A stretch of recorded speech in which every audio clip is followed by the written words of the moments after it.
ছেলের পছন্দ হয়েছে, কিন্তু ছেলের বোনের জামাইয়ের পছন্দ হয়নি। মাঝে মধ্যে ইচ্ছে করে দূরে কোথাও চলে যায়। বেটা গাইরতের একটা সীমা থাকে, বেগাইরত। ছেলে বলতেছে পছন্দ হয়েছে, ছেলের বোনের জামাই পছন্দ হয় নাই, বিয়ে করলে করো। আমি বিয়ে হাইতেন না। ও বাপ রে বাপ, মানুষের গাইরত বলে কথা থাকে, হায়া বলে কথা থাকে, এরকম বেহায়া হয়ে গেছে। আপনাকে কে দায়িত্ব দিচ্ছে? আপনি যে পছন্দ অপছন্দের কথা বলতেছেন, এটা শরীয়তের মধ্যে হারাম। তো আপনি কে পছন্দ অপছন্দ করা? মোস্টলি মেয়ের মা বাবা যায়, ভাই বোন নো নো এন্ট্রি। বুঝতে পেরেছেন? শুরুর দিন থেকে। এরপরে আপনারা 2-3 মাইক্রো গিয়ে হোটেলের মধ্যে দেখে বিসমিল্লাহ করে জানাই দিয়েছেন মেয়ে পছন্দ হয় নাই। এই মেয়ে মানসিক ভাবে ভেঙে পড়ছে না? আমারও তো বোন আছে, আমারও মেয়ে আছে, তো মেয়ের বদদুয়া যাবে না? ছেলে বলতেছে হুজুর 50টার মতো দেখে বলছি বিয়ে হয় নাই। আমি বলছি নিশ্চয়ই কোনো না কোনো মেয়ের বদদুয়া লেগেছে বেটা।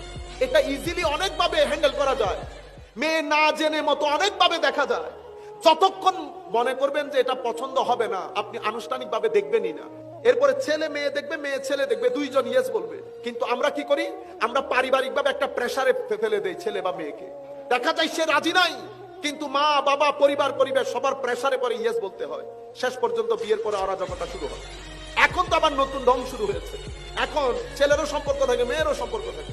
মারা সবকিছু জানে, কিন্তু বাবাদের সাথে শেয়ার করে না, ভাইদের সাথে শেয়ার করে না। বিয়ের 3 দিন পরে অবস্থা খারাপ হয়ে যায়।